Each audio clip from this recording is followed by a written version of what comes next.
Bismillahirrahmanirrahim. Assalamualaikum warahmatullahi wabarakatuh. Apa kabar teman-teman semuanya? Semoga selalu dalam keadaan baik dan sehat ya.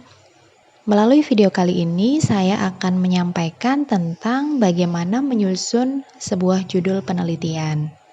Sebelum menentukan judul penelitian, seorang peneliti sebaiknya sudah menentukan tema dan topik atau ide utama penelitian.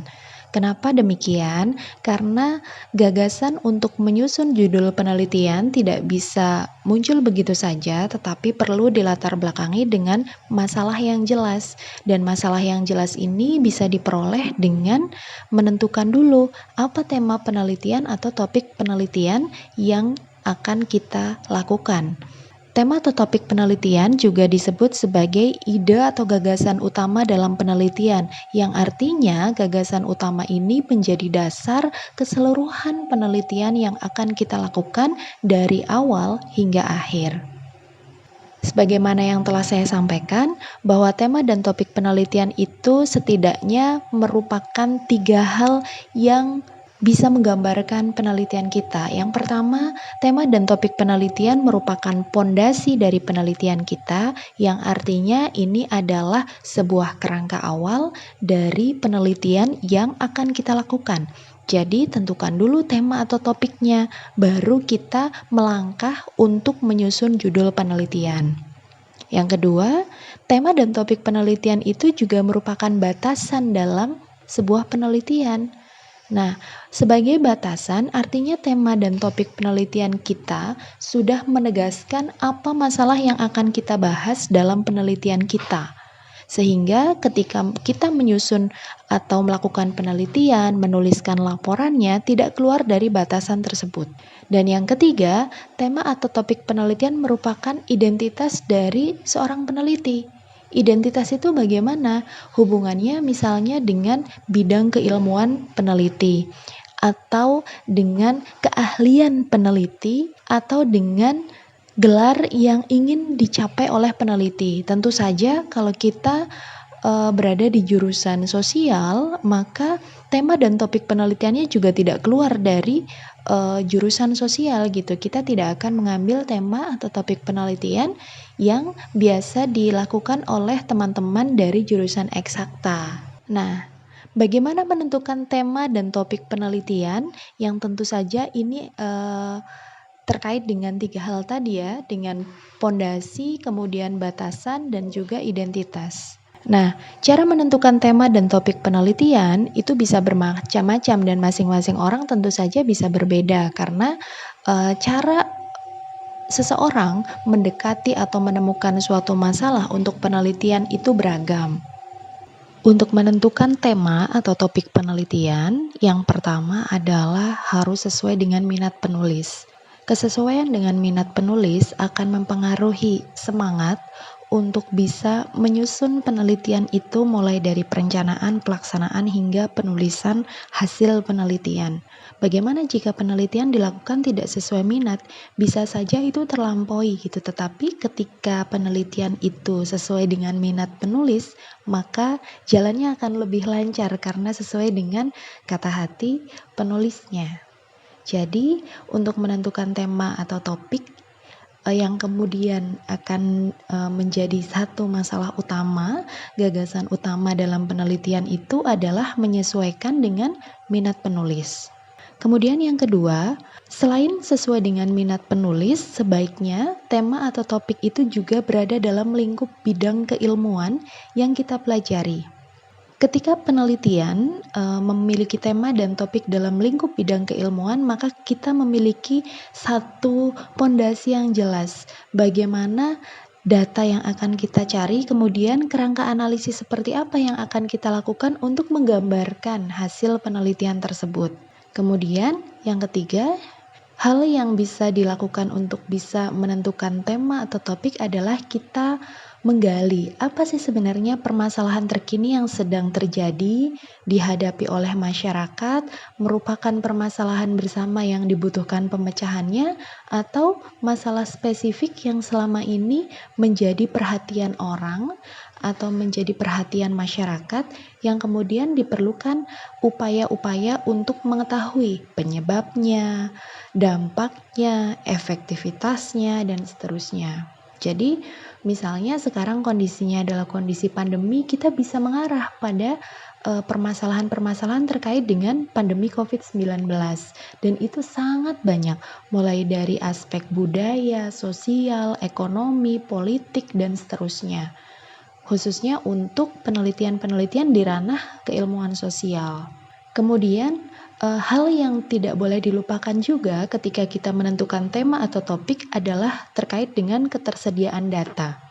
Bagaimana data akan kita peroleh untuk tema atau topik yang sudah kita tentukan?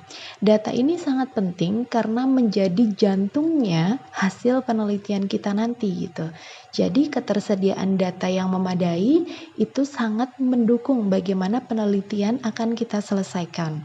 Nah, sebaiknya ketika kita memilih tema atau topik, kita pastikan bagaimana kemampuan kita untuk bisa menyelesaikan penelitian tersebut berdasarkan data yang tersedia.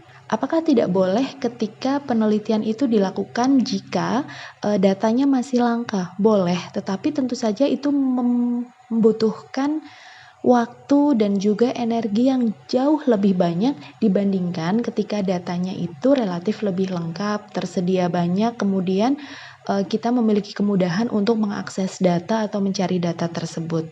Dan yang terakhir, hal yang tidak boleh kita lupakan adalah memastikan bahwa penelitian yang kita lakukan berdasarkan tema atau topik yang kita pilih itu memiliki manfaat. Manfaat untuk siapa? Bisa untuk kita sendiri sebagai seorang peneliti, bisa untuk masyarakat yang lebih luas, bisa memiliki dampak secara teoritis maupun akademis, dan sebagainya. Artinya, mau penelitian itu digunakan kembali di ranah akademik atau dijadikan sebagai sumber informasi pengetahuan yang diterapkan untuk kemaslahatan masyarakat, kita dari awal harus menentukan bahwa penelitian yang saya lakukan perlu memiliki manfaat, dan manfaat itu sekecil apapun merupakan salah satu kontribusi seorang peneliti bagi ilmu pengetahuan maupun bagi masyarakat yang lebih luas. Selanjutnya, dari mana tema-tema penelitian atau topik-topik penelitian itu diperoleh? Tentu saja sebuah tema atau topik tidak bisa muncul dengan sendirinya, ya. Bisa saja mungkin ketika kita sedang melamun atau kita sedang memikirkan sesuatu, tiba-tiba terbersit ide. Mungkin saja seperti itu gitu. Tetapi ada sebenarnya upaya-upaya yang bisa dilakukan untuk bisa mendapatkan tema atau topik penelitian. Yang pertama, kenali minat kita. Apa sih sebenarnya minat kita? Apa yang biasanya sering kita baca, apa yang biasanya menarik perhatian kita, itulah minat. Jadi misalnya di jurusan pengembangan masyarakat Islam, misalnya yang menarik perhatian kita adalah bagaimana kegiatan volunteering memberikan dampak terhadap keberdayaan masyarakat dalam bidang apa? Dalam bidang perubahan perilaku, perubahan pengetahuan, perubahan keterampilan, dan sebagainya. Nah, ketika kita merasa tahu bahwa kita berminat terhadap topik-topik volunteering, maka kita bisa menggunakan topik tersebut sebagai satu ide besar atau gagasan besar untuk calon penelitian kita. Nah, contoh yang lain adalah misalnya kita memiliki minat terhadap isu-isu sumber daya alam. Nah, isu-isu sumber daya alam itu menjadi satu gagasan besar yang kemudian nanti bisa di breakdown, bisa diturunkan pada masalah-masalah yang lebih spesifik gitu. Apa yang akan kita bahas terkait dengan sumber daya alam? Apa misalnya tata kelolanya, kemudian terkait dengan bagaimana dimanfaatkan untuk masyarakat, dan seterusnya. Lalu selain mengenali minat, topik penelitian juga bisa diperoleh berdasarkan hasil observasi. Kita melakukan observasi, melihat kondisi sekitar, kemudian menemukan kondisi yang terasa janggal. Terasa janggal artinya misalnya jauh dari harapan atau tidak sesuai dengan harapan. Contoh sederhana, kita berjalan, di sepanjang jalan besar, kemudian di sebelahnya ada selokan, lalu kita melihat banyak tumpukan sampah. Nah, tumpukan sampah itu menjadi sebuah masalah. Kenapa di pinggiran jalan, selokan yang seharusnya digunakan untuk aliran air, malah justru terdapat banyak sampah. Nah, tema sentral, ide gagasan bagaimana tentang pengelolaan sampah dan seterusnya bisa menjadi ilham untuk gagasan penelitian kita. Nah, jangan lupa ketika kita memperoleh ide baik dari tadi ya melamun, berdasarkan minat, berdasarkan observasi, setiap kali kita mendapatkan ide, catat ide tersebut di notes HP, di buku, yang sewaktu-waktu bisa dibuka kembali dan itu bisa memberikan insight, gambaran bagaimana kita akan melakukan penelitian, tema yang mana. Barangkali dalam satu waktu kita memiliki banyak tema dan kita memiliki pilihan-pilihan. Nah, pencatatan ide-ide tersebut bisa digunakan sebagai dasar untuk bisa memilih tema mana yang paling sesuai dengan kondisi yang tadi disebutkan. Misalnya terkait dengan ketersediaan data, terkait dengan kemudahan mencari data, dan sebagainya. Nah, tidak hanya itu, tema dan topik penelitian juga bisa diperoleh berdasarkan diskusi. Jadi, kita ngobrol dengan teman, ngobrol dengan dosen, kemudian mengikuti seminar, mengikuti conference, dan sebagainya, itu bisa memberikan ruang bagi berkembangnya tema-tema atau gagasan utama sebuah penelitian gitu. Jadi, jangan takut berdiskusi karena diskusi itu membuka cakrawala kita menemukan gagasan-gagasan penelitian yang mungkin sebelumnya tidak pernah terfikirkan atau terfikirkan tetapi belum terkuatkan, dan itu bisa dikuatkan melalui diskusi. Cara yang lain adalah kita dengan pergi ke perpustakaan. Tentu saja tidak semata-mata pergi kemudian duduk terus diam, tetapi dengan mencari buku-buku yang relevan dengan bidang ilmu kita, kemudian kita membaca, dan akhirnya kita bisa menemukan tema atau topik penelitian. Nah, yang tidak boleh terlupakan juga adalah untuk menentukan tema atau topik, kita bisa membaca penelitian terdahulu. Nah, membaca penelitian terdahulu bisa memberikan inspirasi selain kita memperoleh gagasan utama dari penelitian, kemudian mengetahui apakah penelitian-penelitian serupa pernah dilakukan sebelum tidak. Membaca penelitian terdahulu juga bisa membantu kita untuk bisa mendapatkan judul yang relevan untuk penelitian kita, mengetahui bagaimana metode-metode penelitian pernah dilakukan, kemudian mengetahui juga bagaimana saran-saran dari peneliti terdahulu terkait pengembangan untuk penelitian yang akan datang. Saran dari peneliti terdahulu bisa kita gunakan sebagai basis untuk bisa menentukan tema penelitian kita. Jadi, bagaimana tema dan topik penelitian itu diperoleh sangat tergantung dari upaya kita untuk bisa menemukan ruang bagaimana kita mendapatkannya gitu. Jadi tidak ada hasil yang bisa diperoleh tanpa kita berupaya terlebih dahulu. Selanjutnya adalah bagaimana membawa tema atau topik penelitian kita ke judul penelitian. Kita sepakati terlebih dahulu bahwa judul penelitian itu semacam etalase bagi keseluruhan isi penelitian kita, baik itu mulai dari latar belakang hingga konsisten ke hasil pembahasan, juga kesimpulan dan saran. Nah, judul ini merupakan baju utamanya gitu. Jadi, bagaimana kita bisa menentukan judul yang menarik, itu bisa ditarik berdasarkan gagasan utama penelitian kita yang tadi letaknya ada di tema atau topik penelitian. Nah, bagaimana dari tema atau topik itu bisa kita tarik ke judul penelitian? Yang perlu kita tentukan itu setidaknya ada 4. Yang pertama adalah masalah. Masalah tadi berangkat dari tema atau topik apa. Ditentukan dulu masalahnya apa. Kemudian perhatikan datanya. Kira-kira data apa atau bagaimana data tersebut diperoleh, dan bisa juga jenis datanya apa. Lalu yang ketiga adalah sasaran. apakah sasarannya itu misalnya masyarakat, apakah komunitas, apakah individu, itu bisa ditentukan juga dari awal. Jadi melalui proses perenungan berdasarkan dari gagasan utama ide penelitian, kita akan menariknya ke sebuah judul. Nah, dari masalah, data, dan juga sasaran itu kemudian dilakukan rekonstruksi gagasan. Rekonstruksi gagasan bagaimana caranya?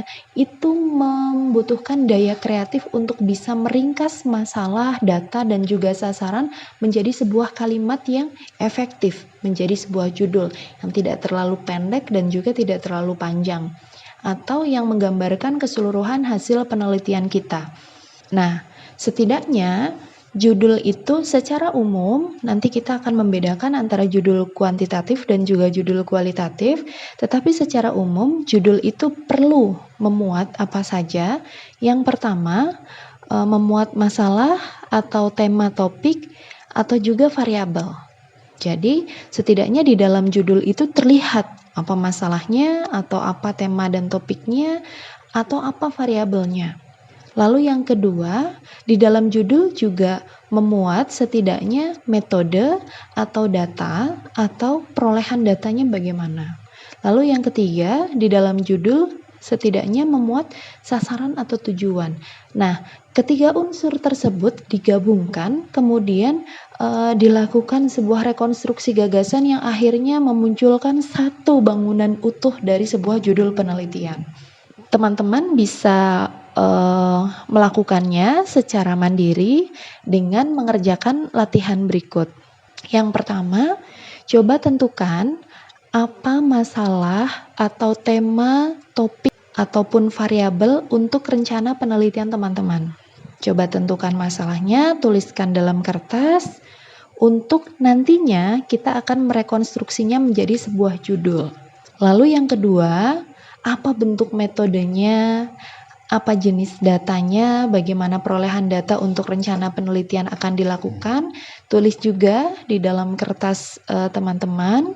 Lalu yang ketiga, apa sasaran atau tujuan untuk rencana penelitian yang akan dilakukan. Silakan tuliskan 3 latihan tersebut dan nanti akan sama-sama kita bahas. Saya berikan contoh. Contoh masalah, ini berdasarkan penelitian yang saya lakukan.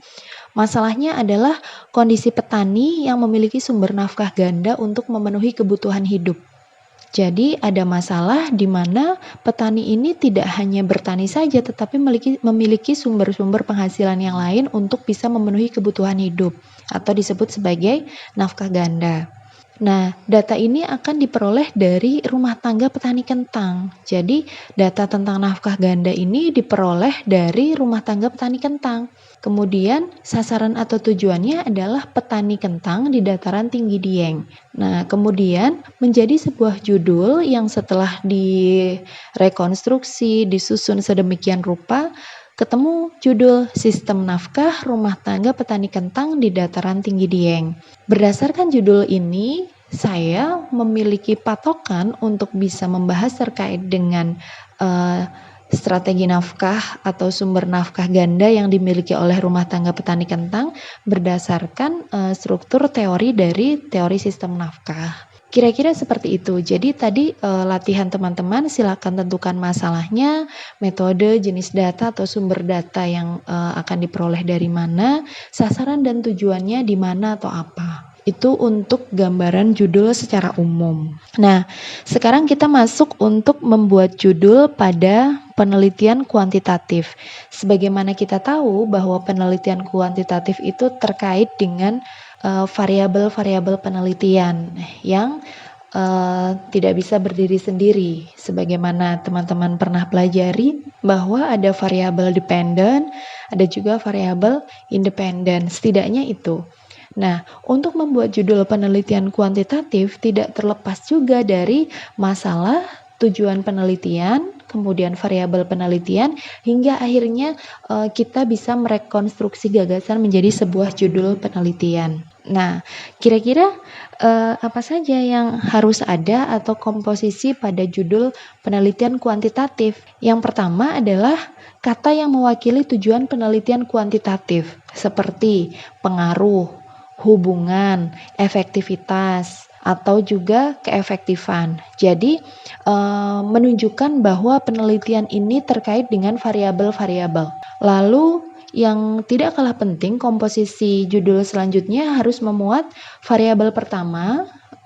Misalnya ini adalah variabel independen, kemudian variabel keduanya adalah variabel dependen. Lalu yang keempat adalah fokus materi yang diteliti. Apa fokusnya? Yang kelima adalah objek yang diteliti. Kita coba untuk membuat contoh.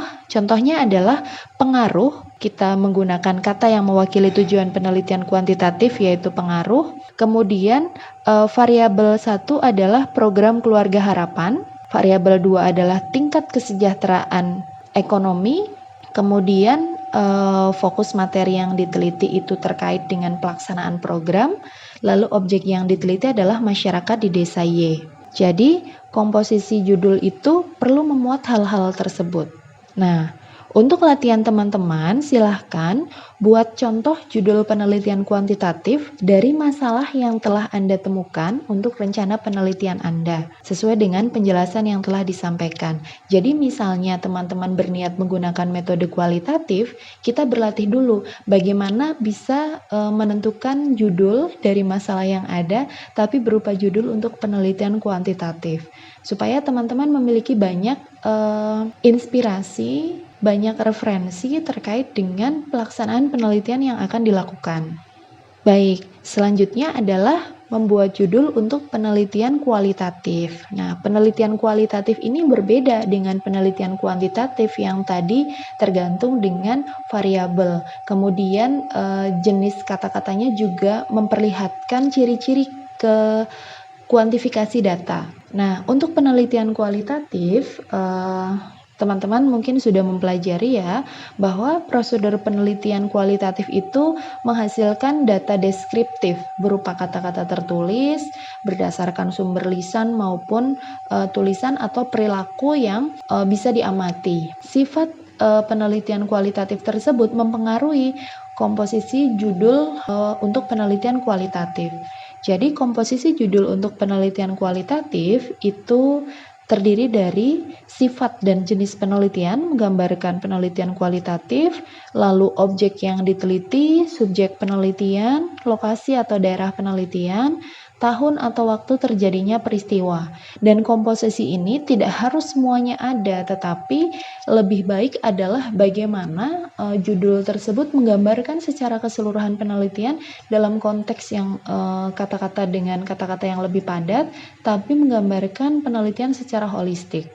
Nah, prosesnya juga ditentukan mulai dari kita menentukan tema atau topik, lalu memilih masalahnya, mengidentifikasi masalahnya apa, melakukan pembatasan masalah, kemudian kita merekonstruksi gagasan menjadi sebuah judul. Contoh sederhana untuk judul penelitian kualitatif adalah pemberdayaan masyarakat dalam bidang usaha ekonomi di desa XYZ. Nah, yang dibahas adalah bagaimana proses-proses pemberdayaan dilakukan atau bentuk-bentuk pemberdayaan dalam bidang usaha ekonomi tetapi secara keseluruhan di desa XYZ, dan ini perlu memiliki pengetahuan yang matang terkait dengan pemberdayaan masyarakat dalam bidang usaha ekonomi, kemudian nanti mendeskripsikannya berdasarkan sumber-sumber informasi yang diperoleh baik dari informan maupun berupa dokumentasi dan juga observasi.